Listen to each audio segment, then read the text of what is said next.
My wife said she was going to a boring family reunion in Denver. But then I saw her aunt's post. A lavish birthday beach party. With my wife in a white gown. Her family raised champagne, laughing, while I sat 90 miles away uninvited. So I posted one photo. And their perfect night shattered.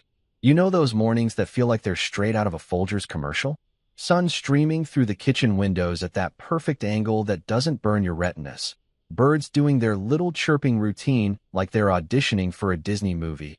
And the smell of fresh coffee filling the air with promises of productivity and adulting success.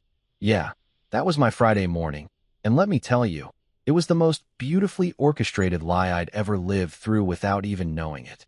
I was standing in our kitchen, barefoot on the cold tile, because I'm too lazy to wear slippers like a normal person, cradling my favorite mug that says, "World's okayest husband," a gag gift from Harper that felt a little too on the nose now that I think about it.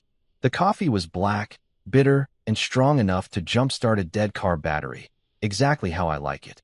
Meanwhile, Harper was doing this humming thing she does when she's in a good mood, bopping around the kitchen island like she was starring in her own music video, and I was just the backup dancer who didn't know the choreography. She looked gorgeous, naturally, because Harper doesn't do casual Friday like normal humans. Even her, "I'm just throwing something on," outfits looked like they required a Pinterest board and a consultation with 3 fashion bloggers. She had on these high-waisted jeans that probably cost more than my car payment, a white linen shirt that screamed, "I summer in the Hamptons," even though we've never been anywhere fancier than a Holiday Inn Express. And her hair was doing that effortlessly wavy thing that I know for a fact takes 45 minutes and 17 different products to achieve. "So, babe," she said, grabbing her phone and checking her reflection in the black screen for the 1,000th time. "I'm heading out in like 10 minutes. You're going to be okay holding down the fort this weekend, right?" I took another sip of coffee and nodded, because what else was I supposed to say? "No, honey, please don't leave me alone with my thoughts and our neurotic golden retriever who thinks the mailman is a serial killer." "Yeah, totally. You have fun at the reunion. Tell your mom I said hi." Harper's smile did this weird flickery thing, like a light bulb that's about to burn out, but she recovered quick. "Oh, you know my family. It's just going to be super boring, babe. Like, painfully boring. Uncle Richard talking about his boat that he'll never actually buy. Aunt Lydia showing everyone her vacation photos on her iPad for 3 hours straight. My dad complaining about the stock market. You'd absolutely hate it." Now, here's the thing. Harper's family, the Langfords of Denver, Colorado, are about as boring as a Real Housewives reunion special. These people coordinate their outfits for trips to Whole Foods. They have a family group chat dedicated entirely to discussing which brand of sparkling water has the most refined bubble-to-flavor ratio. Diane, Harper's mom, once spent an entire Thanksgiving dinner explaining her color-coded filing system for holiday cards. Boring? Sure, if your definition of boring includes enough passive-aggressive energy to power a small city and more judgment than a Supreme Court hearing. But I'm a good husband, or at least I was trying to be, so I just smiled and said, "Yeah, you're probably right.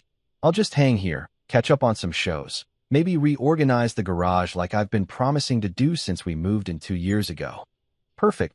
Harper practically bounced over to me, her coconut lotion smell hitting me before she did, and planted a kiss on my cheek. It was quick, perfunctory, the kind of kiss you give someone when you're already mentally checked out and halfway out the door. "You're the best. I'll text you when I get there, okay?" She grabbed her suitcase. And okay, let's talk about this suitcase for a second. This thing was huge. Like, I'm moving to a foreign country and never coming back huge. For a weekend family reunion in Denver, a city that's a 2-hour drive away. She could have thrown some stuff in a duffel bag and called it a day. But no, Harper had packed like she was preparing for a 3-week expedition through the Amazon. I should have known something was up right then. But hindsight is 20/20, and I was still operating on the assumption that my wife wasn't a world-class liar. "Drive safe," I called after her as she wheeled that monstrosity toward the front door, the sound of it rolling across our hardwood floors like thunder in the distance.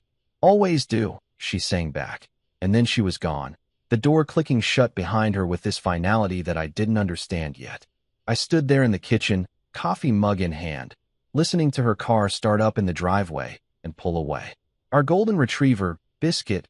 Yes, we named our dog Biscuit because Harper thought it was adorable, patted over, and sat at my feet, looking up at me with those big brown eyes that either meant, I love you, or I need to pee immediately. Looks like it's just you and me this weekend, buddy, I said, reaching down to scratch behind his ears. He wagged his tail, completely oblivious to the fact that his other human had just lied through her perfectly whitened teeth and abandoned us for what I would later discover was the social event of the season. I finished my coffee, rinsed out the mug, and looked around our kitchen. Everything was perfectly in place, from the succulents on the windowsill that Harper obsessively watered and that I secretly thought were plastic for the first month we had them, to the chalkboard on the wall that still said, "Love you," in her swirly handwriting from 3 days ago. It all looked so normal, so domestic, so much like the life we'd built together over the past 5 years. What I didn't know, what I couldn't have possibly known while I was standing there in my pajama pants planning my weekend of Netflix and ignoring household chores, was that I'd just become the invisible man of my own marriage. I wasn't a partner. I wasn't even a supporting character. I was the guy who didn't make the cut, the person who didn't fit the aesthetic, the husband who was perfectly fine to have around when it was convenient, but not good enough to bring to the party. But that realization was still hours away.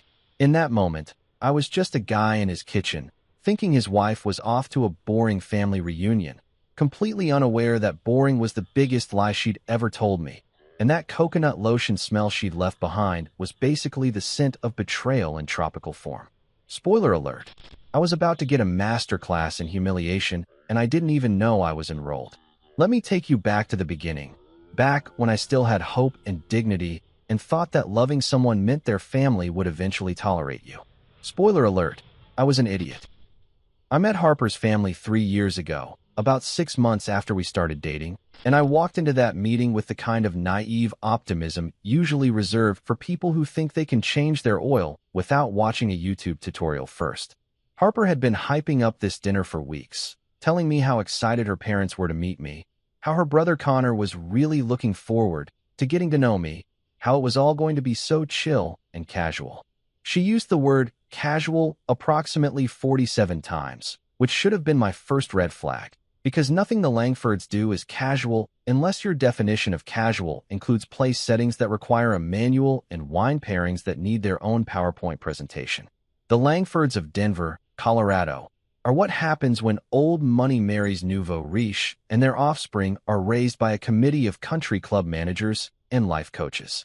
They're the kind of people who coordinate their outfits for trips to Target, who have a family crest that may or may not be historically accurate, but definitely costs someone $4,000 to design, and who treat every social interaction like it's a board meeting where your employment status is constantly under review. Diane Langford, Harper's mother, is the kind of woman who makes the phrase, "bless your heart," sound like a legal threat. She's got this perfectly highlighted blonde hair that defies both gravity and the aging process, a wardrobe that consists entirely of neutral tones that probably have names like whispered taupe and contemplative beige, and a smile that never quite reaches her eyes. During that first dinner, she spent 20 minutes asking me about my background. And let me tell you, when rich white people start asking about your background, they're not inquiring about your favorite childhood memories. They want to know if your family tree has the right kind of branches, if your zip code history is acceptable, and whether your net worth makes you worthy of breathing the same air as their precious daughter.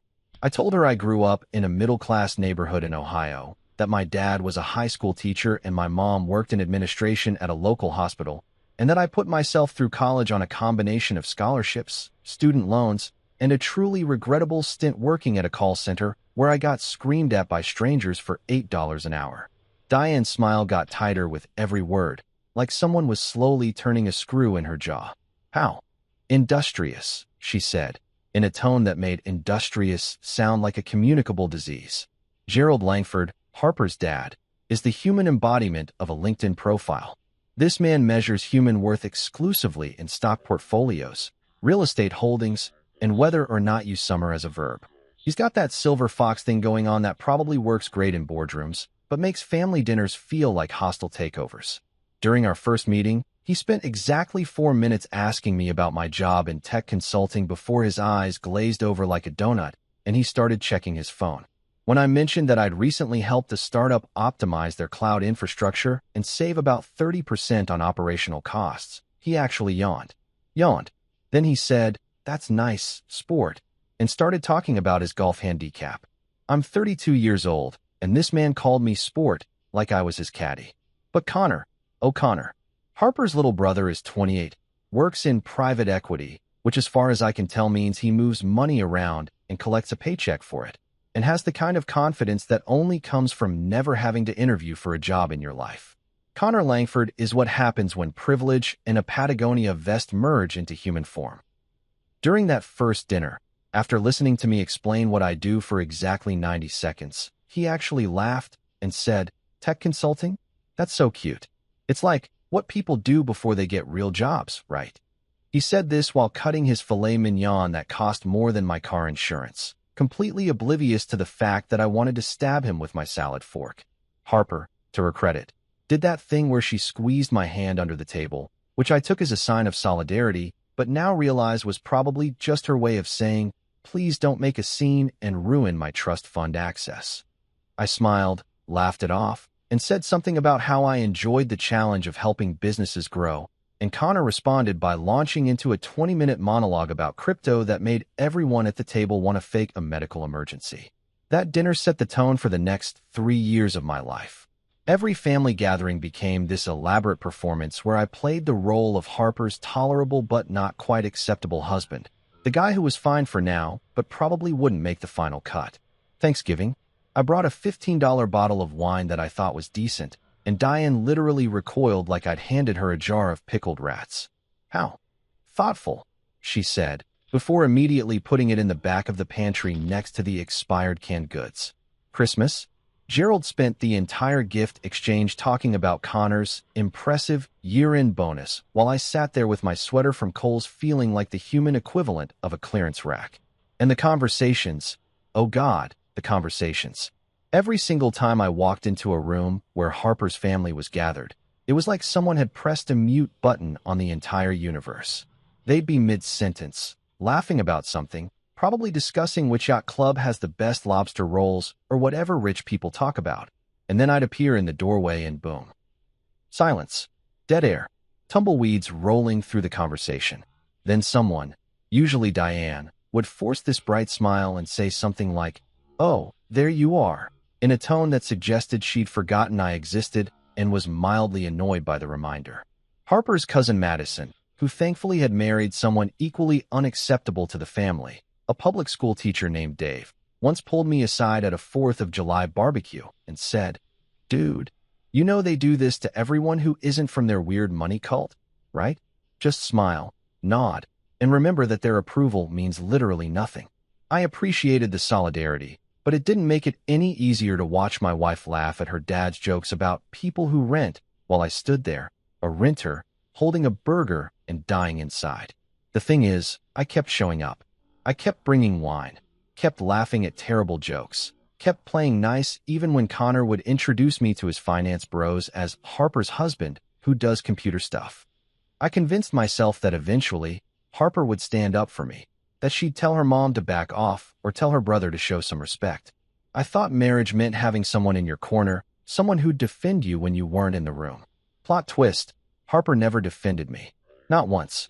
Not when her mom made passive-aggressive comments about my background. Not when her dad forgot my name at their anniversary party and called me Harry's husband. And yes, he got both our names wrong. Not even when Connor, 3 whiskeys deep at a New Year's Eve party, told everyone that I was punching above my weight class by marrying Harper. I was never a husband to the Langfords. I was an unpaid intern in Harper's success story, a temporary fixture that would eventually be replaced by someone with the right last name, the right portfolio, and the right everything else that I would never be. But I kept playing the game, kept smiling through the humiliation, because I loved Harper and I thought that was enough. Turns out, love doesn't mean squat when you're not invited to the party. Friday morning rolled around with the kind of false cheerfulness that should have come with a warning label. I stood at our front door like some kind of sitcom husband, waving goodbye to Harper as she loaded her unnecessarily large suitcase into her Audi, and I remember thinking how perfectly normal everything seemed. The sun was shining, The neighbors were mowing their lawns even though it was barely 8 in the morning because apparently everyone on our street is psychotic, and my wife was heading off to what she described 17 times as the most boring family reunion in human history. I even did that dorky thing where I called out, "Drive safe," and she blew me a kiss before backing out of the driveway. And if this were a movie, this would be the scene where the audience starts yelling at the screen because they can see the plot twist coming from a mile away, but the main character is completely clueless. That main character was me, by the way. Clueless didn't even begin to cover it. After Harper left, I did what any self-respecting adult does when they have an unexpected weekend alone. Absolutely nothing productive. I made myself another pot of coffee, changed out of my pajama pants into different pajama pants because I'm all about that lifestyle upgrade, and settled onto the couch with Biscuit, who immediately colonized my lap like he was claiming territory. I scrolled through Netflix for approximately 45 minutes, which is the standard amount of time it takes to convince yourself that you've already seen everything worth watching and that maybe you should just rewatch The Office for the 900th time instead of taking a chance on something new. Around 11, I got bored enough to actually consider being productive, which is when I remembered that Harper had left her iPad on the kitchen counter. She's got like 17 devices and can never keep track of which one has what, so it wasn't unusual for her to forget something. I picked it up, thinking maybe I'd text her and ask if she needed me to do anything while she was gone, because I'm a thoughtful husband who definitely wasn't about to stumble onto evidence of my wife's betrayal. The iPad was unlocked, because Harper's approach to device security is basically, whatever, and when I tapped the screen, Spotify was open. Now, I wasn't snooping. Let me make that clear. I was simply observing information that was presented to me on a device that was left in a communal space. That's not snooping, that's just being observant. There's a difference, legally speaking. Probably. The playlist that was pulled up was called Weekend Vibes, which was already suspicious because Harper's usual playlists have names like Cardio Torture and Songs That Won't Annoy Gerald. So this was new territory. I scrolled through the songs, and let me tell you, this was not the soundtrack to a boring family reunion in Denver unless the Langfords had dramatically changed their vibe since Christmas. Track 1, Sunset Beach, by some indie artist I'd never heard of. Track 2, Champagne Dreams. Track 3, Coastal Paradise. Track 4, and this is where I started to feel something twist in my gut, Romantic Nights Under the Stars. There were 37 songs on this playlist, and every single one of them sounded like they belonged in a montage of people living their best lives at an exclusive resort while their chump husbands sat at home watching Shark Tank and wondering why their wives needed a playlist called Weekend Vibes for a family reunion. I sat down at the kitchen island, iPad in hand, and tried to logic my way through this. Maybe Harper just liked to listen to upbeat music while traveling. Maybe the playlist was old and she'd just forgotten to make a new one. Maybe I was being paranoid and insecure, and this was all perfectly innocent, and I should just put the iPad down and go back to my regularly scheduled program of doing nothing. But here's the thing about gut feelings. They're called gut feelings because they hit you right in the stomach like a sucker punch from someone you trusted. And my gut was currently screaming that something was very, very wrong. I opened up the playlist details, and that's when I saw it was created 3 days ago. 3 days. Right around the time Harper had casually mentioned at dinner that she'd be going to this super boring reunion that I definitely wouldn't enjoy. I scrolled down further and noticed she'd been adding songs to it all week, fine-tuning it, perfecting it, creating what was essentially a soundtrack to a lie. My first instinct was to text her immediately and ask what the hell was going on. But then I remembered that I'm a grown man who occasionally makes rational decisions, and firing off an accusatory text based on a Spotify playlist seemed like the kind of thing that would make me look crazy if I was wrong. Which I wasn't. But still. So I did what any reasonable person would do. I told myself I wasn't going to snoop any further. I was going to put the iPad down, walk away, and trust my wife like a mature adult in a functional marriage. I was going to respect her privacy and not go digging through her digital life looking for evidence of something I couldn't even articulate yet. I was going to be the bigger person. That lasted approximately 45 seconds. Then I remembered something beautiful, something that made my moral compass spin like a broken ceiling fan. I pay for Harper's phone plan, and her iPad plan, and basically all of our shared digital services because I'm the one who set everything up and manages the accounts. which meant that technically, legally, in the court of marital gray areas, I had every right to access the account information. Not her personal messages or anything invasive like that, but just general usage data, location history, app downloads, that kind of thing. Moral loophole achieved. I grabbed my laptop, fired it up with the kind of determination usually reserved for people researching conspiracy theories at 3 in the morning, and logged into our wireless carrier's website. Our account dashboard popped up, showing both of our lines, and I navigated to Harper's device information with my heart, doing this weird hammering thing that made me feel like I was either having a cardiac event or becoming the kind of person who checks their spouse's phone records, and honestly, I wasn't sure which was worse. Her current location showed up on the map feature we'd enabled ages ago for safety reasons, back when we were still at that stage of our relationship, where checking each other's locations felt cute and protective rather than invasive and desperate. I zoomed in, expecting to see her somewhere on the highway between our place and Denver, maybe stopped at that Starbucks she always hits because their bathroom is apparently the only acceptable one between here and there. The little blue dot representing my wife's phone wasn't on any highway. It was on the coast, 3 hours in the opposite direction from Denver, at a location that, when I zoomed in closer, appeared to be a luxury beach resort with 5 stars on Google Maps and room rates that made my credit card weep just looking at them. I sat there, staring at that blue dot on my laptop screen, and felt something shift in my chest. It wasn't heartbreak yet, not quite. It was more like the moment right before you realize you've been played, that split second where your brain is still trying to find innocent explanations, but your gut already knows the truth. Harper wasn't at a boring family reunion in Denver. She was at a beach resort, with a playlist called Weekend Vibes, living her best life while I sat at home like the world's most gullible husband. The coffee I'd been drinking all morning suddenly tasted bitter, and not in the good way. Biscuit looked up at me from his spot on the couch, tail wagging slowly, completely oblivious to the fact that his family was falling apart.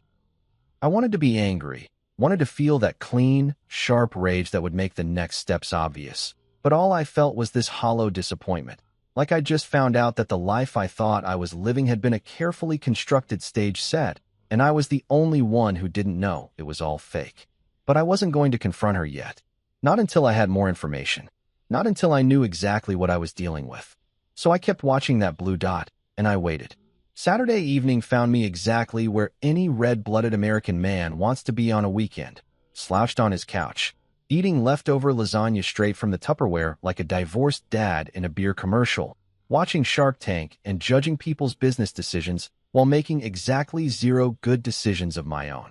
Biscuit had claimed his usual spot on the other end of the couch, snoring like a congested lawn mower, and I was 3 episodes deep into a marathon, watching some guy try to convince the sharks that his app for rating public restrooms was worth $2 million. It wasn't, but I respected the hustle. Harper had texted me a few times throughout the day with updates that were so generic they could have been auto-generated by a bot. Made it safe, at noon. So tired LOL at 3.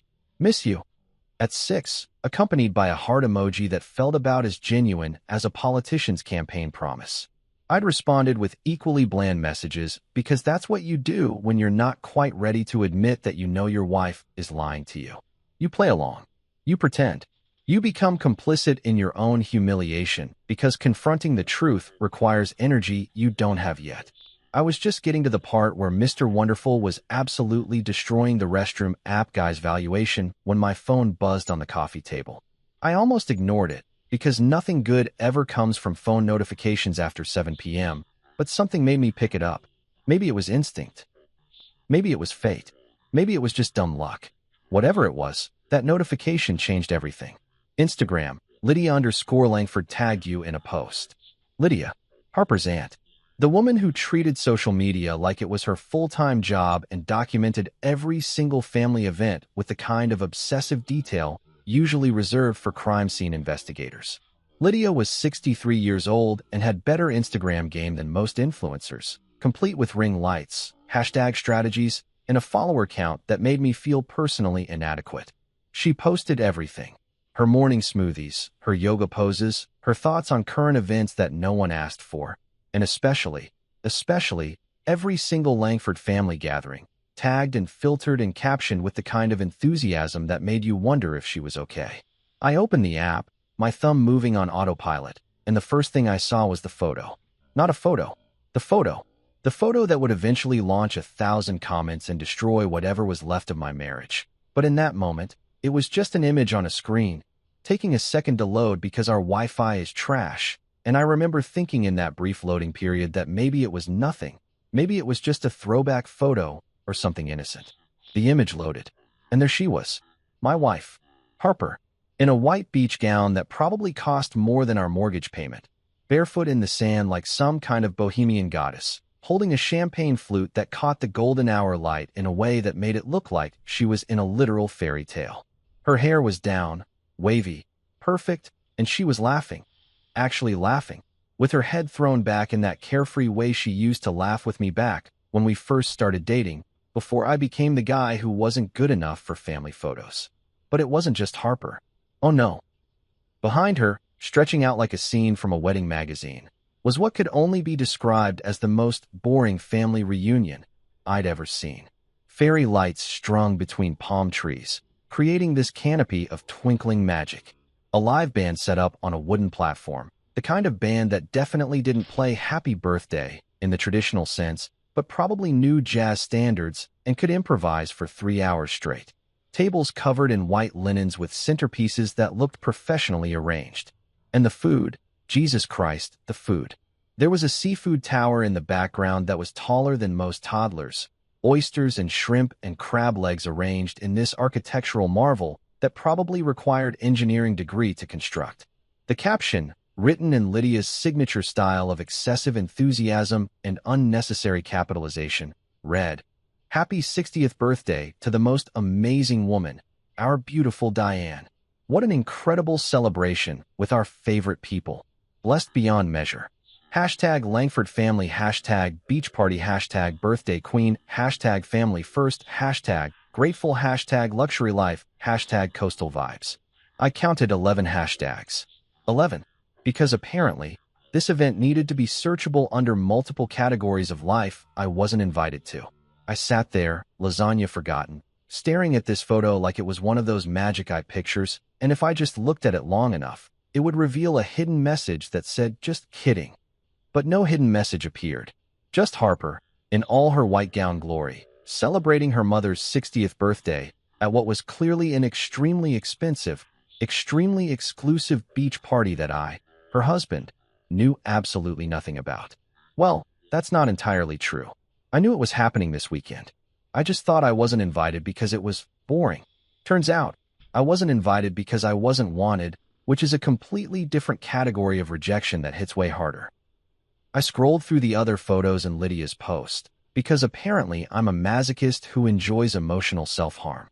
There was Diane, the birthday girl herself, wearing a flowing lavender dress and a smile that said, "I'm 60 and fabulous and surrounded by people who meet my standards." There was Gerald, drink in hand, looking more relaxed than I'd ever seen him, probably because he didn't have to make awkward small talk with his disappointment of a son-in-law. There was Connor, because of course Connor was there, wearing a linen shirt that probably cost more than my entire wardrobe, with his arm around some blonde woman I didn't recognize who looked like she'd stepped out of a Vineyard Vines catalog. And there, in a group shot that made my stomach drop like an elevator with cut cables, was the entire Langford family. All of them. Harper's cousins, Madison and Maya, who I'd actually thought were cool.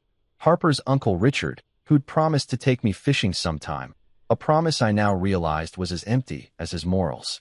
Even Harper's grandmother, who was 92 and rarely left her house, had apparently made the trip for this boring reunion. Every single person who'd ever sat at a Langford dinner table, who'd ever made me feel like I was auditioning for a role I'd never get, who'd ever smiled politely while looking through me like I was made of glass, they were all there. On a beach, at a luxury resort, celebrating Diane's 60th birthday like it was the social event of the season. And I was 90 miles away, eating cold lasagna and babysitting a dog. The comments on Lydia's post were already rolling in, because the woman had posted this approximately 30 seconds ago, and her followers were apparently as obsessive as she was. Gorgeous family. What a beautiful celebration. This looks amazing. Heart emojis, flame emojis, champagne glass emojis, the whole digital parade of people validating this picture-perfect moment that was built on excluding me. I noticed something else, too. Harper hadn't commented yet. Neither had Diane, or Gerald, or Connor, or anyone else who was actually in the photos. Just Lydia's random followers, and a few family friends who probably didn't even know I existed. It was like the Langfords themselves hadn't seen these photos yet, hadn't realized that their carefully orchestrated secret beach party had just been broadcast to the internet with all the subtlety of a fireworks display. Biscuit shifted on the couch, his collar jingling, and looked at me with those concerned dog eyes that suggest either, "Are you okay?" or "Can I have some lasagna?" I set my phone down, face up, so I could keep staring at that photo like it was going to change if I just gave it enough attention. My Shark Tank episode was still playing in the background, Mr. Wonderful now explaining why he was out, and I had this weird moment of clarity where I thought, I'm like that guy with the restroom app. I've been pitching myself to Harper's family for 3 years, and they've all been out since the beginning. I just didn't know it yet. I picked up my phone again, zoomed in on Harper's face in that photo, and studied her expression. She looked happy, genuinely happy. The kind of happy you can't fake even with good lighting and professional photography. She looked like someone who was exactly where she wanted to be, surrounded by exactly who she wanted to be with. And I wasn't there. That's when I made a decision. Not out of anger, not yet. Out of something else. Call it self-respect, call it pettiness, call it whatever you want. But I decided right then, sitting on my couch with cold lasagna and a sleeping dog, that I was done being the invisible man in my own marriage. It was time to become very, very visible. Here's something they don't teach you in marriage counseling or those stupid pre-wedding classes where they make you role-play arguments about finances. What to do when you discover your wife has been lying to you and your first instinct isn't to cry or yell, but to commit an act of social media warfare that would make the founding fathers proud. I sat there on my couch, staring at Lydia's Instagram post like it was the Rosetta Stone of betrayal, and felt this weird calm wash over me. Not the peaceful kind of calm, but the dangerous kind. The kind that comes right before someone does something spectacularly petty that they'll either regret forever or celebrate as their finest moment. I wasn't going to text Harper. I wasn't going to call her and demand explanations while she scrambled to come up with more lies. I wasn't going to have some private confrontation that she could spin or manipulate or gaslight me about later. No, I was going to do something way better, something that would make everyone who'd excluded me extremely uncomfortable while simultaneously making me look like either a genius or a psychopath, depending on your perspective. I was going to fight fire with perfectly curated social media content. First, I needed the right photo. You can't just throw together a revenge post with a random selfie and expect it to land. This required strategy, composition, messaging. I was basically about to create the Sistine Chapel of passive-aggressive Instagram posts. And Michelangelo didn't just wing it, you know? He had a vision. And my vision involved making the Langfords squirm while maintaining plausible deniability that I was doing anything wrong. I looked around our living room, taking inventory of potential props and backdrops. The couch was too casual. The kitchen was too domestic. I needed something that said, I'm fine, everything is fine, I'm definitely not sitting here realizing my marriage is a sham, while also clearly communicating, I'm absolutely not fine and everyone should feel bad about this. Then I saw it. Harper's closet. Specifically, the sweatshirt she'd bought last year that said, Boring Reunion, in ironic hipster font across the chest. She'd gotten it as a joke after one of her actual boring work conferences, wore it exactly twice, and then relegated it to the back of her closet where it had been living its best forgotten life. Until now. I walked into our bedroom, where I'd been sleeping alone for one night, and would probably be sleeping alone for the foreseeable future, and dug through Harper's side of the closet until I found it. The sweatshirt was cream-colored, soft, probably cost $60 because Harper doesn't buy anything that isn't inexplicably expensive, and it was perfect. Absolutely perfect. I pulled it on over my t-shirt, went back to the living room, and scooped up Biscuit, who immediately started licking my face because he's the only loyal family member I have left.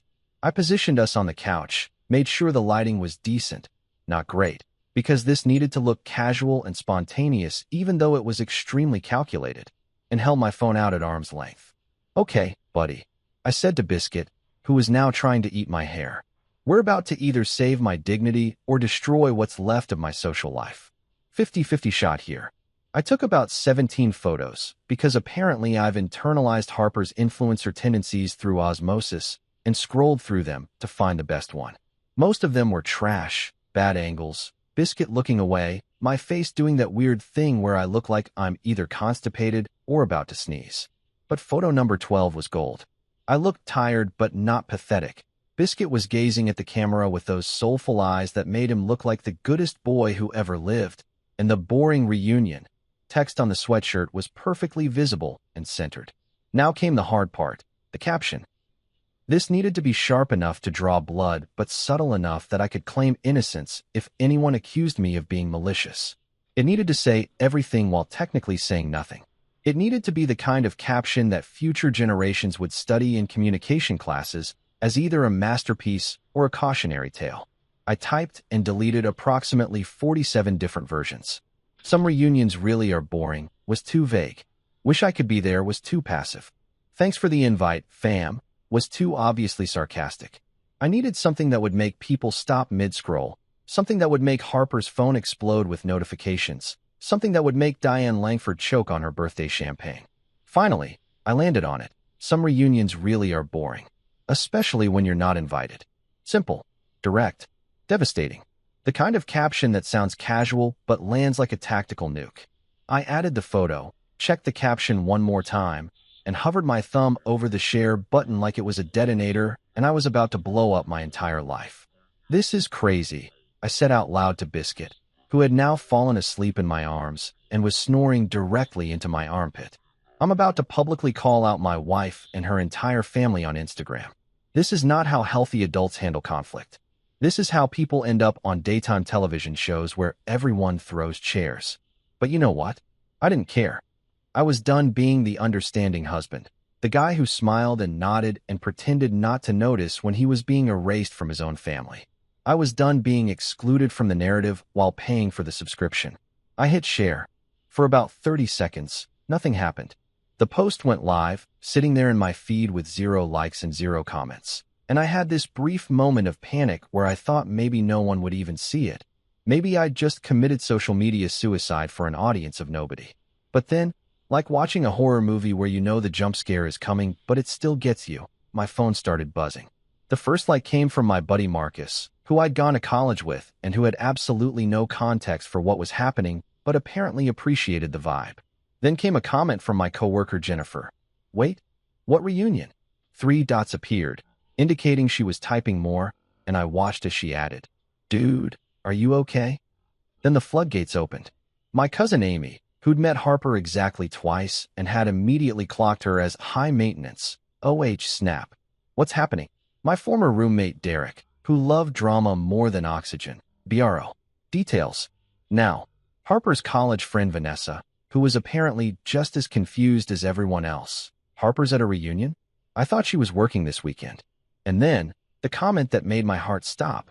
Wait, is that the Langford Beach Party? From someone named Jessica who I didn't even know, but who apparently knew enough to connect the dots. Within 15 minutes, the post had 40 likes. Within 30 minutes, it had over 100, and people were sharing it to their stories with confused emoji reactions. My phone was vibrating so continuously that it sounded like an angry bee had taken up residence in my pocket. Someone, I think it was my sister Kate, bless her messy soul, tagged Harper in the comments with just a simple, which is the universal social media symbol for explain yourself immediately or face public judgment. The likes kept climbing. The comments kept coming. People I hadn't talked to in years were suddenly very interested in my weekend plans. And somewhere, on a beach 90 miles away, I knew Harper's phone was probably exploding with notifications, her carefully constructed lie crumbling in real time while she stood there in her white gown, holding champagne, and wondering how the hell her invisible husband had suddenly become the main character. I refreshed the post. 200 likes. 300. Comments multiplying like rabbits. Someone had already made it into a meme, which honestly was faster than I expected, but also kind of impressive. Biscuit woke up, yawned, and looked at me like I was crazy, which was fair because I probably was. But you know what? For the first time in 3 years of being married into the Langford family, For the first time since I'd started playing their game and following their rules and making myself smaller to fit into their picture-perfect world, I felt like I actually existed. I wasn't invisible anymore. I was viral. By Sunday morning, my Instagram post had done what nuclear weapons wish they could do: create maximum destruction with surgical precision while leaving the infrastructure mostly intact for everyone to witness the aftermath. I woke up at 7 to discover my phone had received so many notifications overnight that it had drained my battery from 60% to 8%, which is honestly impressive considering the thing was just sitting on my nightstand judging my life choices. 372 likes, 194 comments, 47 shares, and one very long, very detailed group text thread that I wasn't supposed to be part of, but that Harper's cousin Maya had screenshot and sent to me with the message, "You need to see this. It's absolute chaos." I'm screaming. The group chat was called Langford Beach Weekend, which was honestly pretty lazy naming for a family that prides itself on aesthetic excellence. But whatever. Maya had been added to it Friday morning, presumably to coordinate logistics and make sure everyone knew which designer beachwear was appropriate for which event. The messages from Friday and Saturday were exactly what you'd expect. "Can't wait to see everyone. And the decorations look amazing, and Diane deserves the world," with enough heart and champagne emojis to make a sorority girl say, "Okay, that's excessive." But Sunday morning? Sunday morning was beautiful, catastrophic chaos. The messages started rolling in around 6 a.m. Pacific time, which meant the Langfords were up early dealing with the social media equivalent of finding out their house was on fire and everyone they knew was standing outside watching it burn while eating popcorn. "Connor, why is Harper's husband posting weird stuff about not being invited?" Aunt Lydia, "Oh no. Oh no. Did I tag him? I didn't mean to tag him." Harper's cousin Madison, "You absolutely tagged him, Lydia. It's right there in the post." Diane, "Someone please tell me what's happening." Gerald, "Do you understand Instagram?" Gerald, "I don't even know what a tag is, Diane." Uncle Richard, "Just checked his post.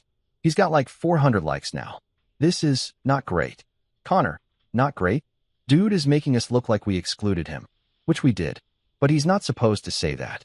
There was a gap of about 15 minutes, which I imagine was everyone frantically trying to figure out how to do damage control. And then Harper finally chimed in with, "I'm handling it. Everyone please stop panicking." Aunt Lydia, "Should I delete my post?" Madison, "It's too late, Lydia. People have already screenshot everything. The internet is forever. This is literally the first thing they teach you about social media." Maya, "I mean, we kind of did exclude him though. That's not exactly a secret." Connor, "Whose side are you on, Maya?" Maya, "The side of not being trash humans? Just a thought. I was reading these screenshots while making coffee, and I'm not gonna lie, I was enjoying this way more than any person should enjoy watching their marriage implode. It was like watching a slow-motion car crash, except the car was a Mercedes and everyone inside was wearing designer sunglasses and suddenly realizing that maybe, just maybe, they'd been the villains all along. My phone buzzed with an actual text from Harper. Not a group text, not a comment, but a direct message that said, "You're being dramatic." I stared at those 3 words for a solid minute. You're being dramatic. Not "I'm sorry." Not "Let me explain." Not even "We need to talk." Just a straight-up accusation that my reaction to being secretly excluded from a family event was somehow the problem, not the actual exclusion itself. I typed back, "You're wearing a white gown at a beach party. Are you auditioning for Runaway Bride too? Or is this just a regular Tuesday for you?" 3 dots appeared immediately, which meant she was typing something long and probably defensive. I waited, sipping my coffee, while Biscuit sat at my feet and stared at me with an expression that either meant, "I'm proud of you," or "I really need to pee." It's hard to tell with dogs. Harper's response came through. My mother didn't want to make a big deal about her birthday. She specifically requested a small, intimate gathering. You would have been uncomfortable anyway. You always are at family events. "Oh, we were doing this. We were really doing this." She was going to try to gaslight me into believing that excluding me was actually an act of kindness, like she'd done me a favor by lying to my face and going to a luxury beach resort while I sat at home eating lasagna and watching reality TV. I responded, "Right, because nothing says small and intimate like a live band, a seafood tower, and enough fairy lights to be visible from space. Also, Thanks for looking out for my comfort by letting me spend the weekend wondering why my wife needed a playlist called Romantic Nights Under the Stars for a boring family reunion. The three dots appeared and disappeared about 5 times, which is the text message equivalent of someone opening their mouth to argue and then realizing they don't have a leg to stand on. Finally, she sent, "We'll talk about this when I get home. Looking forward to it." I typed back, even though we both knew that conversation was going to be about as pleasant as a root canal performed by someone who doesn't believe in anesthesia. My phone rang approximately 3 minutes later, and the caller ID said Diane Langford, which was about as welcome as a surprise IRS audit. I considered not answering, but then I thought, you know what? Let's see how deep this rabbit hole goes. Let's find out exactly how this woman justifies excluding her daughter's husband from a family event. I answered with my most cheerful voice. "Diane, happy belated birthday. I saw the photos on Instagram. Looked like quite the boring reunion you had there." There was a pause, the kind of pause that happens when someone who's used to controlling every conversation suddenly realizes they're not in control anymore. Then, "I'm calling because you've embarrassed this family with your little stunt on social media." My stunt. I actually laughed out loud, which seemed to offend her even more.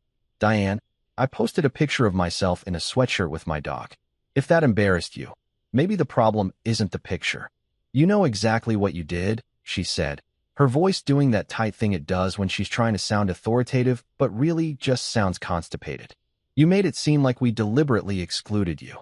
You did deliberately exclude me." It was a milestone birthday celebration. Very exclusive, very carefully curated. We wanted to maintain a certain atmosphere. Yes, I said, "the atmosphere. I've heard about this. Is that the same atmosphere that requires everyone to coordinate their outfits? Or is this a different atmospheric pressure system?" "This is exactly why you weren't invited," she snapped, and there it was. The truth, finally, without the pretty packaging. "You don't take things seriously. You don't understand the importance of family image. You're always making jokes when we're trying to have meaningful moments." "Meaningful moments," I repeated. "Right? Nothing more meaningful than excluding your son-in-law from a family event and then getting mad when he notices." She launched into this whole speech about family dynamics and respect and how I needed to understand that not everything was about me. And I let her talk because honestly, it was kind of fascinating watching someone try to justify being a terrible person using the language of etiquette and propriety. She was like if Emily Post wrote a handbook on how to be exclusionary with class. When she finally ran out of steam, I said, "Diane, I'm going to be real with you for a second. I've spent 3 years trying to be good enough for your family. I've smiled through the passive-aggressive comments, laughed at jokes that weren't funny, and pretended not to notice when conversations stopped the second I walked into a room. But you know what? I'm done. I'm done pretending that your approval matters. I'm done making myself smaller so you can feel bigger. And I'm definitely done apologizing for posting a picture that told the truth you all wanted to keep hidden." "How dare you?" she started, but I was already done. "Happy birthday, Diane.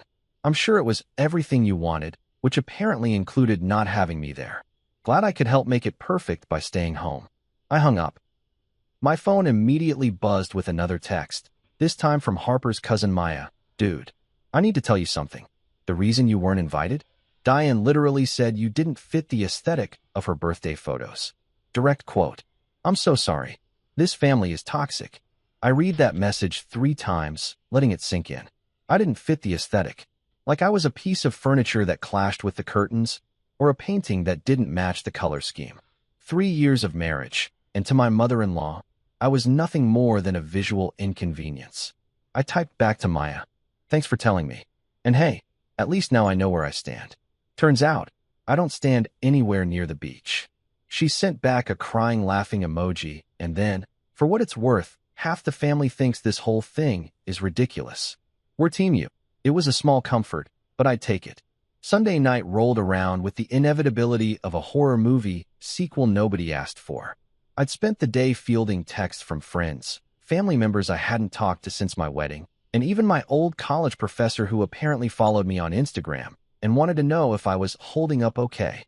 The answer was yes, no, and also maybe I'd lost my mind, but in a productive way that might end with me either in therapy or as the subject of a think piece about modern marriage. Harper texted around 4 p.m. to let me know she was leaving the resort and would be home by 7. No apology. No acknowledgement of the fact that the internet had basically turned her family into a meme. Just leaving soon. We need to talk. Which is what people say when they're about to make their terrible behavior your fault somehow. I spent those 3 hours cleaning the house. Not because I'm a nervous cleaner, but because I wanted her to walk into a spotless home and realize that I'd been perfectly fine without her. The dishes were done. The floors were vacuumed. I even folded the throw blankets on the couch in that decorative way she likes. The way that makes them completely useless as actual blankets, but looks great in photos. I was petty enough to want her to see that I didn't need her, but not petty enough to let her come home to a disaster zone. There's a fine line between making a point and living like a feral raccoon, and I was determined to stay on the right side of it. At 7:15 p.m., I heard her car pull into the driveway. Biscuit's ears perked up and he ran to the front door doing that excited dog thing where his entire butt wags along with his tail, because he's a good boy who doesn't understand that his mom is potentially the villain in this story. I stayed on the couch, beer in hand, watching the door like I was in a Western, and this was the final showdown. The door opened. Harper walked in. And let me tell you, she looked like she'd just gone 12 rounds with guilt and anxiety. Her hair, which had been perfectly beach-waved in all those Instagram photos, was now pulled back in a messy bun. She wasn't wearing the white gown anymore. Shocking, I know, but instead had on yoga pants and an oversized sweater, the universal uniform of women who are about to have a difficult conversation. She was dragging that massive suitcase behind her, and when she saw me sitting there on the couch, she actually flinched. "Hey," she said, like this was a normal Sunday evening and she hadn't just spent the weekend lying to me. "Hey yourself," I said, taking a sip of my beer with the kind of casual energy that took significant effort to maintain. "How was the boring reunion?" She closed her eyes for a second, did this deep breathing thing she probably learned from a wellness influencer, and said, "Can we not do this right now? I'm exhausted." "Oh, I bet you are.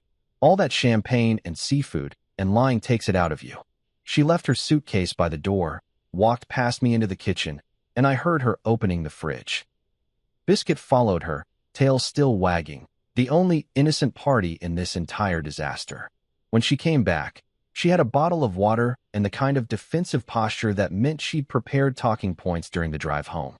"Why would you post that?" she asked, sitting down on the chair across from me, not on the couch next to me. That distance told me everything I needed to know about where this conversation was headed. Because apparently, my invitation drowned somewhere between boring reunion and exclusive beach bash, I said. "Did you try looking for it near the seafood tower? Maybe it got lost under all those oysters." "This isn't funny," she snapped. "You're right, it's not. It's actually pretty sad. But if I don't laugh about it, I'll probably lose my mind. So forgive me for finding humor in the fact that my wife lied to my face." She leaned forward, elbows on her knees, and did this thing where she pressed her fingers to her temples like she was getting a migraine. It was Mom's decision, not mine. And there it was. The defense I'd been waiting for. The classic, "it wasn't my fault, someone else made me do it," excuse that people use when they don't want to take responsibility for their own choices. "Oh good," I said, setting my beer down on the coffee table with more force than necessary. Because marriage vows clearly include, in sickness, health, and total family betrayal. I must have missed that part during the ceremony. "You don't understand," she said, and her voice had this pleading quality that might have worked on me a week ago, but not anymore. Not after I'd spent the weekend being publicly humiliated and then watching her family scramble to make me the problem. My mom's 60th birthday was really important to her. She wanted it to be perfect. She had a very specific vision, and I didn't fit the aesthetic, I interrupted. "Yeah, Maya told me. Direct quote from your mother. I didn't fit the aesthetic of the birthday photos. Do you understand how dehumanizing that is? I'm not a lamp, Harper. I'm your husband." She went pale. Like, actually pale, which was impressive considering she'd just spent the weekend on a beach. "Maya told you that. Don't blame Maya for having a conscience. At least someone in your family does." "That's not fair," she said, but her voice was weak, like she knew it was absolutely fair and just didn't want to admit it. "You want to know what's not fair?" I stood up, because sitting down made me feel like I was the one on trial here, and I was done being defensive about telling the truth. "What's not fair is spending 3 years trying to win over your family. What's not fair is smiling through every passive-aggressive comment, every time your dad forgets my name, every time Connor acts like my job is a cute hobby. What's not fair is believing that if I just tried harder, was nicer, brought better wine, laughed at the right jokes, that eventually they'd accept me. They do accept you, she tried, but even she didn't sound convinced. Harper, your mother literally said I didn't fit the aesthetic. That's not acceptance. That's tolerance at best, and even that's being generous. She was quiet for a long moment, and I could see her trying to formulate a response that would somehow make this okay, that would smooth over the fact that she'd chosen her family's comfort over her husband's dignity. Finally, she said, you made me look bad online. I actually laughed. Like, a real laugh. The kind that comes from a place of disbelief so deep it could reach the earth's core. I made you look bad? Harper, you made yourself look bad. I just posted a picture. You're the one who lied about where you were going. You're the one who chose to go along with your mother's decision to exclude me. You're the one who created this entire situation. I didn't have a choice, she said, standing up now too, her voice rising. You don't know what it's like, trying to keep everyone happy. My mom's been planning this party for months. She had everything coordinated, every detail perfect, and she said, Harper stopped herself, but I could fill in the rest. She said what? That I'd ruin the vibe? That I'd embarrass her? That having me there would somehow taint her precious birthday celebration? She said you'd make it awkward, Harper admitted quietly, and there was something almost relieved in her voice, like she'd been carrying this secret around and was glad to finally put it down, even if it meant destroying what was left of our marriage. I'd make it awkward, I repeated, letting those words hang in the air between us. So instead of standing up for me, instead of telling your mother that I'm your husband and where you go, I go, you just went along with it. You lied to me, packed your bags, made a playlist full of romantic beach songs, and left me here like I was some kind of inconvenient roommate. It was one weekend, she said, but she was crying now, and I couldn't tell if the tears were from guilt or frustration or just the realization that she'd screwed up in a way that couldn't be unfixed with an apology and some quality time. It wasn't one weekend, Harper. It was 3 years of one weekends. 3 years of me being too busy to come to family events, or you going alone because it was easier. 3 years of me slowly realizing that I'm not part of your family. I'm just the guy you married despite them. That's not true, she said, but it was. Then why didn't you defend me? When your mom said I didn't fit the aesthetic, why didn't you tell her that was insane? When Connor called my job cute, why didn't you shut that down? When I walked into rooms and conversations died, why did you just let it happen? She didn't have an answer. Or maybe she did, but it wasn't one she wanted to say out loud. We stood there, facing each other across our living room, and I could feel the distance between us growing with every second of silence. Finally, she said, so what happens now? Now. I picked up my beer, finished it, and set the empty bottle down. Now you have a choice. You can either be my wife, which means standing up to your family and setting boundaries, or you can be Diane's daughter and Connor's sister and keep living in their world where I'm just the guy who didn't make the cut. But you can't be both. I'm done pretending you can. That's not fair, she said again, because apparently that was her go-to phrase tonight. Yeah, well, neither was lying to me about a beach party while I sat at home eating leftovers. So I guess we're even. She grabbed her suitcase, turned toward the stairs, and said without looking at me, I'm going to bed. We can talk about this later when we're both calmer. Sure, I said. Take all the time you need. I've got nowhere to be. Apparently, I never do. She dragged her suitcase up the stairs, and I heard our bedroom door close with a definitive click. Biscuit looked up at me, confused, and I scratched his ears and said, just you and me again, buddy. Story of my life. Sunday night rolled around with the inevitability of a horror movie sequel nobody asked for. I'd spent the day fielding texts from friends, family members I hadn't talked to since my wedding, and even my old college professor who apparently followed me on Instagram and wanted to know if I was holding up okay. The answer was yes, no, and also maybe I'd lost my mind, but in a productive way that might end with me either in therapy or as the subject of a think piece about modern marriage. Harper texted around 4 p.m. to let me know she was leaving the resort and would be home by 7. No apology. No acknowledgement of the fact that the internet had basically turned her family into a meme. Just leaving soon. We need to talk. which is what people say when they're about to make their terrible behavior your fault somehow. I spent those 3 hours cleaning the house, not because I'm a nervous cleaner, but because I wanted her to walk into a spotless home and realize that I'd been perfectly fine without her. The dishes were done. The floors were vacuumed. I even folded the throw blankets on the couch in that decorative way she likes, the way that makes them completely useless as actual blankets, but looks great in photos. I was petty enough to want her to see that I didn't need her, but not petty enough to let her come home to a disaster zone. There's a fine line between making a point and living like a feral raccoon, and I was determined to stay on the right side of it. At 7:15 p.m., I heard her car pull into the driveway. Biscuit's ears perked up and he ran to the front door doing that excited dog thing where his entire butt wags along with his tail, because he's a good boy who doesn't understand that his mom is potentially the villain in this story.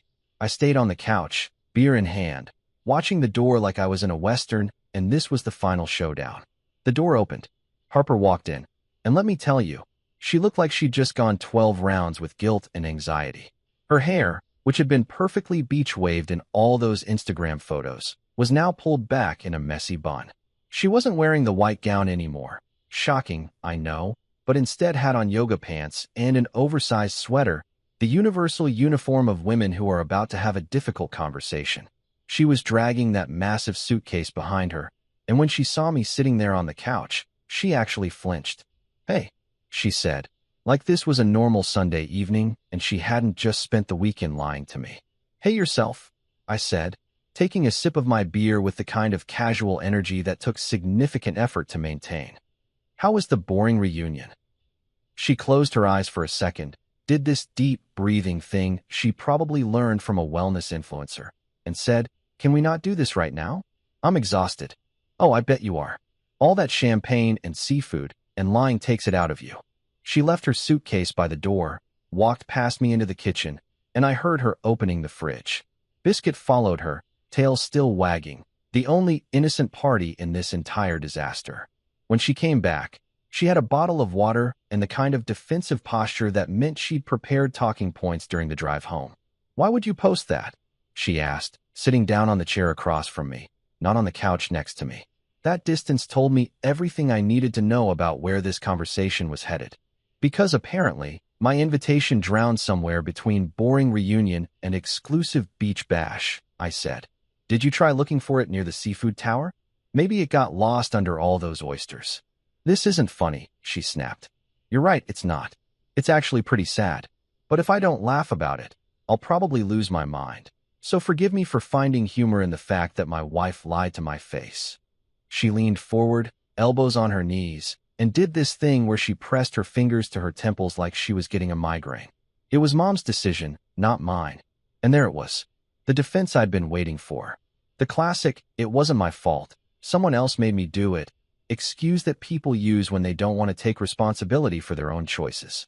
"Oh good," I said, setting my beer down on the coffee table with more force than necessary. Because marriage vows clearly include, in sickness, health, and total family betrayal. I must have missed that part during the ceremony. "You don't understand," she said, and her voice had this pleading quality that might have worked on me a week ago, but not anymore. Not after I'd spent the weekend being publicly humiliated and then watching her family scramble to make me the problem. My mom's 60th birthday was really important to her. She wanted it to be perfect. She had a very specific vision, and I didn't fit the aesthetic, I interrupted. "Yeah, Maya told me. Direct quote from your mother. I didn't fit the aesthetic of the birthday photos. Do you understand how dehumanizing that is? I'm not a lamp, Harper. I'm your husband." She went pale. Like, actually pale, which was impressive considering she'd just spent the weekend on a beach. "Maya told you that. Don't blame Maya for having a conscience. At least someone in your family does." "That's not fair," she said, but her voice was weak, like she knew it was absolutely fair and just didn't want to admit it. "You want to know what's not fair?" I stood up, because sitting down made me feel like I was the one on trial here, and I was done being defensive about telling the truth. What's not fair is spending 3 years trying to win over your family. What's not fair is smiling through every passive-aggressive comment, every time your dad forgets my name, every time Connor acts like my job is a cute hobby. What's not fair is believing that if I just tried harder, was nicer, brought better wine, laughed at the right jokes, that eventually they'd accept me. They do accept you, she tried, but even she didn't sound convinced. Harper, your mother literally said I didn't fit the aesthetic. That's not acceptance. That's tolerance at best, and even that's being generous. She was quiet for a long moment, and I could see her trying to formulate a response that would somehow make this okay, that would smooth over the fact that she'd chosen her family's comfort over her husband's dignity. Finally, she said, you made me look bad online. I actually laughed. Like, a real laugh. The kind that comes from a place of disbelief so deep it could reach the earth's core. I made you look bad? Harper, you made yourself look bad. I just posted a picture. You're the one who lied about where you were going. You're the one who chose to go along with your mother's decision to exclude me. You're the one who created this entire situation. I didn't have a choice, she said, standing up now too, her voice rising. You don't know what it's like, trying to keep everyone happy. My mom's been planning this party for months. She had everything coordinated, every detail perfect, and she said, Harper stopped herself, but I could fill in the rest. She said what? That I'd ruin the vibe? That I'd embarrass her? That having me there would somehow taint her precious birthday celebration? She said you'd make it awkward, Harper admitted quietly, and there was something almost relieved in her voice, like she'd been carrying this secret around and was glad to finally put it down, even if it meant destroying what was left of our marriage. I'd make it awkward, I repeated, letting those words hang in the air between us. So instead of standing up for me, instead of telling your mother that I'm your husband and where you go, I go, you just went along with it. You lied to me, packed your bags, made a playlist full of romantic beach songs, and left me here like I was some kind of inconvenient roommate. It was one weekend, she said, but she was crying now, and I couldn't tell if the tears were from guilt or frustration or just the realization that she'd screwed up in a way that couldn't be unfixed with an apology and some quality time. It wasn't one weekend, Harper. It was 3 years of one weekends.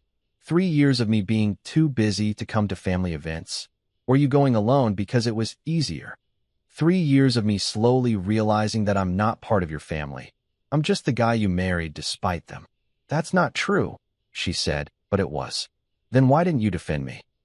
When your mom said I didn't fit the aesthetic, why didn't you tell her that was insane? When Connor called my job cute, why didn't you shut that down? When I walked into rooms and conversations died, why did you just let it happen? She didn't have an answer. Or maybe she did, but it wasn't one she wanted to say out loud. We stood there, facing each other across our living room, and I could feel the distance between us growing with every second of silence. Finally, she said, so what happens now? Now. I picked up my beer, finished it, and set the empty bottle down. Now you have a choice. You can either be my wife, which means standing up to your family and setting boundaries, or you can be Diane's daughter and Connor's sister and keep living in their world where I'm just the guy who didn't make the cut. But you can't be both. I'm done pretending you can. That's not fair, she said again, because apparently that was her go-to phrase tonight. Yeah, well, neither was lying to me about a beach party while I sat at home eating leftovers. So I guess we're even. She grabbed her suitcase, turned toward the stairs, and said without looking at me, I'm going to bed. We can talk about this later when we're both calmer. Sure, I said. Take all the time you need. I've got nowhere to be. Apparently, I never do. She dragged her suitcase up the stairs, and I heard our bedroom door close with a definitive click. Biscuit looked up at me, confused, and I scratched his ears and said, just you and me again, buddy. Story of my life. Monday morning, I woke up to discover that my Instagram post had officially transcended viral moment and entered cultural phenomenon territory, which is both the best and worst thing that can happen to a person who just wanted to call out his wife's family for being exclusionary jerks. My follower count had jumped from a modest 847, mostly college friends, coworkers, and random people I met at parties, to 12,400 overnight. 12,400 people now had access to my mediocre food photos and occasional dog content, all because I committed the apparently revolutionary act of posting honestly about being excluded. The post itself had hit 15,000 likes, which was more validation than I'd received in my entire marriage combined. The comments section had become this weird support group for people who'd been excluded by their in-laws, with hundreds of strangers sharing their own horror stories about families who treated them like temporary inconveniences. Someone had created a hashtag Beachgate. It was trending locally. I'd become a meme, and honestly, there are worse legacies. But the real chaos started when the local news picked it up. Channel 7, the station that usually covers city council meetings and farmers markets, ran a segment called Social Media Husband's Beach Party Exclusion Goes Viral during their morning show. They pixelated my face, which was both insulting and hilarious, and had a panel discussion about whether it was appropriate to air family grievances on social media. Two panelists said no, one said yes, and the moderator looked like she regretted every career choice that led to this moment. My phone hadn't stopped ringing. My mom called 3 times before I finally answered, and she spent 20 minutes asking if I was okay, while simultaneously being proud that I'd stood up for myself. My sister Kate sent me approximately 40 texts, mostly memes she'd made about the situation, including one that photoshopped my face onto a "Survived My In-Laws" t-shirt. Even my boss, Greg, who I'd worked with for 4 years and who'd never shown interest in my personal life, sent an email that said, "Saw the post. Hilarious. Also, we should talk."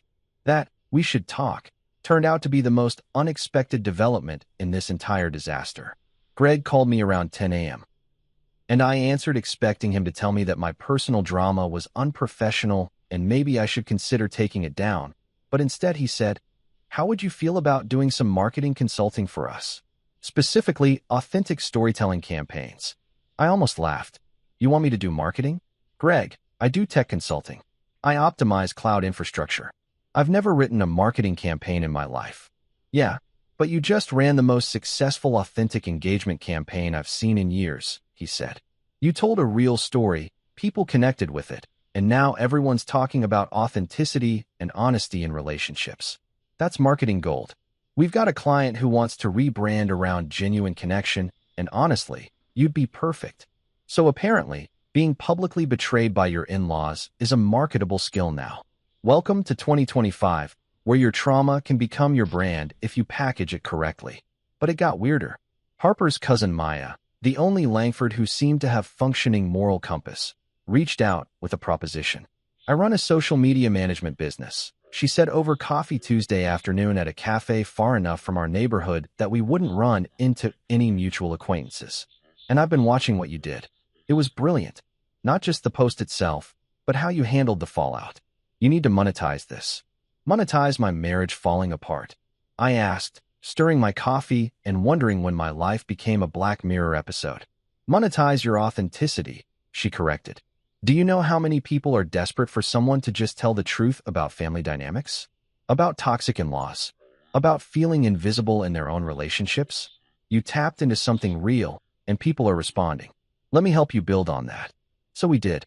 Maya helped me create actual content. Not just random posts, but strategic storytelling about navigating difficult family relationships, setting boundaries, and finding your voice when everyone else wants you to stay quiet. We turned hashtag Beachgate into a mini brand, complete with a blog, a newsletter, and even merchandise. Yes, someone can now buy a "didn't fit the aesthetic" t-shirt, and yes, they're selling.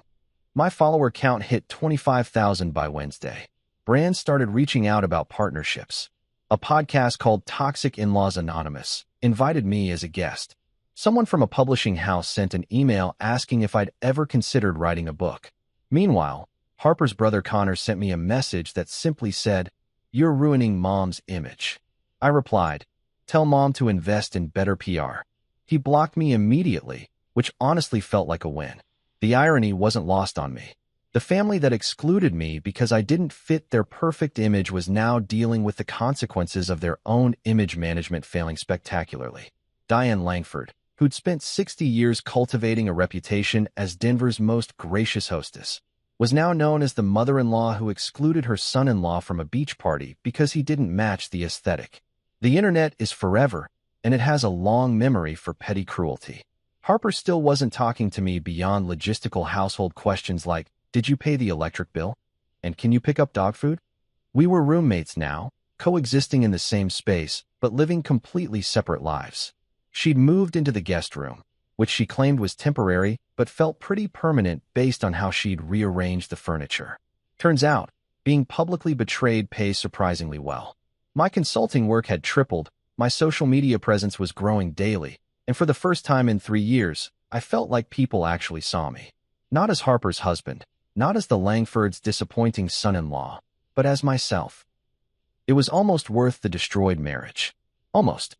2 weeks after #Beachgate exploded across the internet, Harper announced she was moving in with her parents until things cooled off, which is divorced people speak for, "I'm leaving but don't want to use the actual words because that makes it real." She said this while packing another suitcase, her third one in as many days, and I just nodded from the doorway of what used to be our bedroom and was now apparently just my bedroom.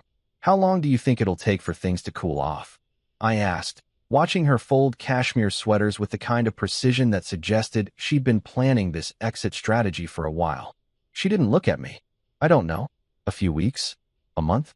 My mom thinks we need space to figure out what we really want." "Ah, yes, your mom. The expert on healthy relationships. The woman who excluded me from a party because I didn't match her color scheme. Definitely the person we should be taking advice from right now." Harper finally looked up, and her eyes had that tired quality that comes from crying in your car during lunch breaks and pretending everything's fine. "Can you not be sarcastic for like 5 minutes? This is hard for me too." "Right, sorry. I forgot how difficult it must be to move back into your childhood mansion while I stay here in the house we bought together, paying the mortgage by myself, and explaining to our neighbors why your car hasn't been in the driveway for 2 weeks. She zipped up the suitcase with enough force to make the zipper scream in protest. "I'll still pay my half of the bills." "Oh good, because that's definitely what I'm most concerned about right now. The bills. Not the fact that my wife is moving out without actually saying the words, 'I'm moving out,' because she'd rather pretend this is a temporary cooling-off period instead of what it actually is." "And what is it actually?" she asked, and I could hear the challenge in her voice, like she wanted me to be the one to say it first so she could tell her family that I was the one who gave up. "It's you choosing them over me," I said. "Again, like you've been doing for 3 years, except now you're just being more obvious about it." She left 20 minutes later, dragging her suitcase down the front steps while I stood in the doorway with Biscuit, both of us watching her load up her car like we were witnessing the end of an era. Which we were.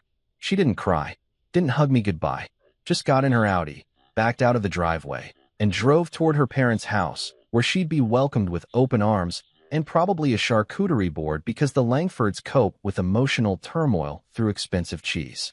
But here's the thing about Rock Bottom. It's got surprisingly good Wi-Fi and excellent networking opportunities.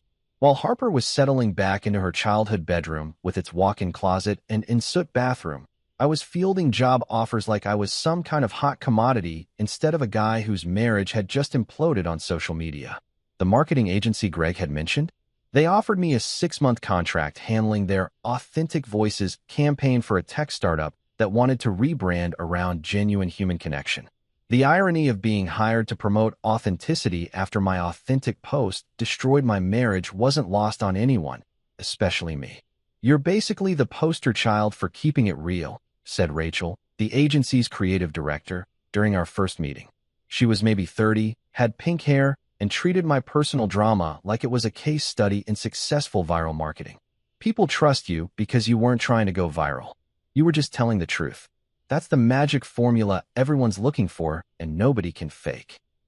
The contract paid 3 times what I was making in tech consulting, which felt like the universe's way of apologizing for the whole marriage falling apart thing. I signed it the same day Harper texted me to let me know she'd forwarded her mail to her parents' address. Maya became my unofficial business partner / social media guru / only Langford family member I could stand to be around. We met twice a week at various coffee shops around Denver, planning content strategies and building what she called the authenticity empire, which sounded either incredibly inspiring or deeply concerning, depending on how much caffeine I'd had. "Your engagement rate is insane," she said during one of our sessions, scrolling through analytics on her laptop while I pretended to understand what engagement rate meant. 42%. Do you know what influencers would kill for that number? You post a picture of your dog and get 8,000 likes. You post about setting boundaries with toxic family members, and people share it like it's the gospel. I feel like I should point out that I'm basically building a brand off my failed marriage and your family's dysfunction," I said. "That's kind of dark, right?" It's only dark if you're not helping people, Maya countered. And based on the DMs you're getting, you're helping a lot of people. You gave permission for others to speak up about being excluded and undervalued. That's powerful. She wasn't wrong. My inbox was flooded with messages from people sharing their own stories about in-laws who treated them like temporary fixtures, spouses who chose their families over their partners, and the quiet humiliation of being excluded from events you should have been invited to. Someone called me the patron saint of excluded spouses, which was either the saddest or most accurate title I'd ever received. We launched a newsletter called Didn't Fit the Aesthetic that got 15,000 subscribers in the first week. Created an online community for people dealing with toxic in-law situations. Even started a podcast, because apparently everyone has a podcast now, where I interviewed other people who'd been excluded or undervalued by their partners' families. The merchandise sales alone covered my mortgage for 3 months. Turns out, a lot of people wanted t-shirts that said, "Some reunions really are boring and too real for your aesthetic." Maya handled the fulfillment and marketing while I handled the content, and together we built something that felt more solid than my marriage ever had. My follower count hit 50,000, then 75,000. Brands wanted partnerships.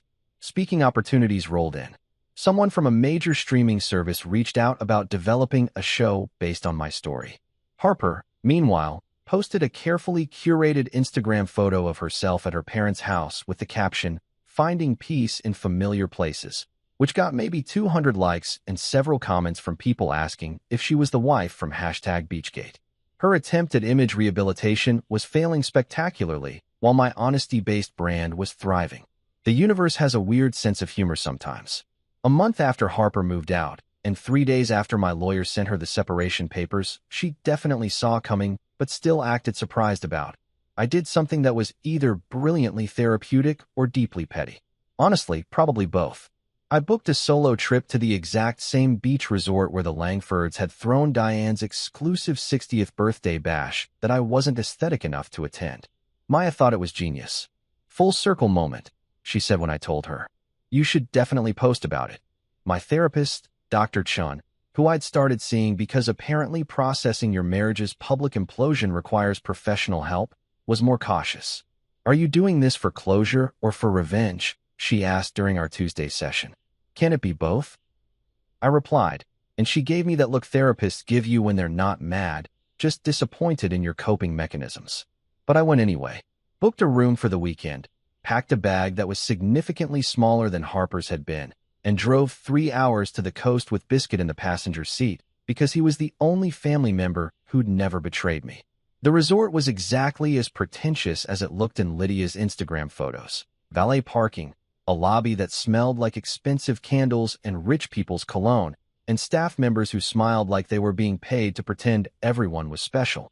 I checked in under my own name, which apparently meant something now because the woman at the front desk actually recognized me.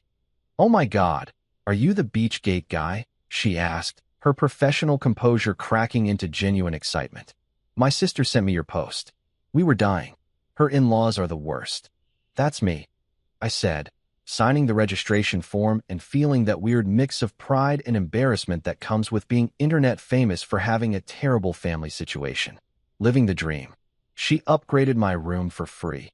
Between you and me, you deserve it." And I ended up in an ocean view suite that probably cost more per night than my car payment.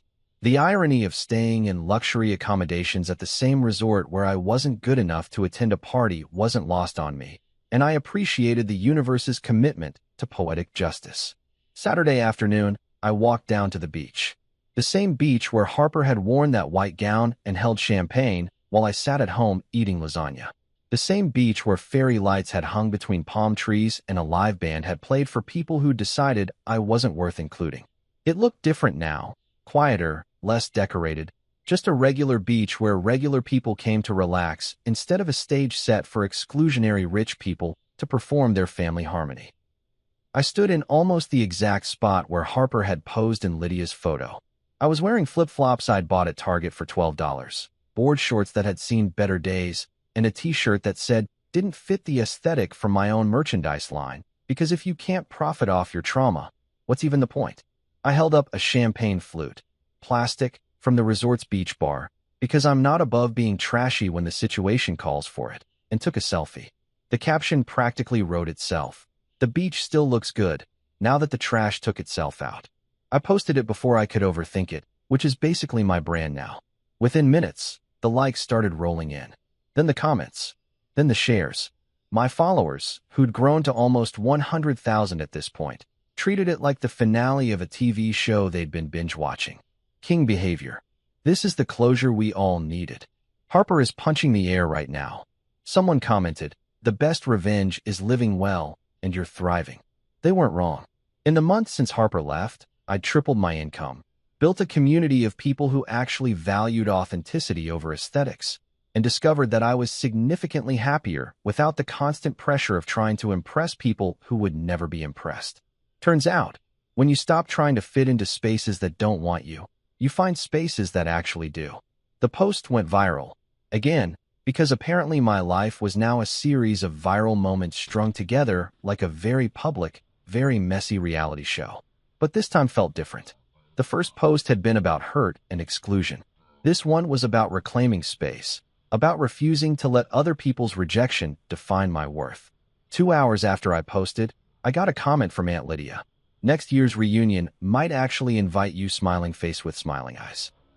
I stared at that comment for a solid minute, watching the little emoji smile like it was some kind of peace offering, like all the humiliation and exclusion could be erased with a casual suggestion that maybe, possibly, if I behaved myself, I might be worthy of an invitation to next year's event. I typed my reply carefully, making sure every word landed exactly how I wanted. Too late. I'm booked for peace and quiet. Then I blocked her, and Connor, and Diane, and Gerald, and every single Langford except Maya, who'd proven herself to be the only one worth keeping around. Harper texted me an hour later. "Really? You're posting from the beach?" I replied, "Yep. Unlike some people, I'm not pretending to be somewhere I'm not." She didn't respond, and I didn't expect her to. I spent the rest of the weekend walking on the beach with Biscuit, eating overpriced resort food that I could actually afford now, and not once thinking about whether I fit anyone's aesthetic. For the first time in 3 years, I didn't need Harper's family to validate me. Hell, I didn't even need Harper. The internet had already done that, with better lighting and fewer lies. Sunday evening, as I packed up to leave, I looked out at the ocean one last time. The sun was setting, painting everything in those golden hour colors that Instagram influencers kill for, and I felt something I hadn't felt in years: contentment. Not happiness exactly, not yet, but the quiet satisfaction of knowing that I'd stood up for myself, told my truth, and come out the other side as someone I actually respected. My phone buzzed with another notification. My follower count had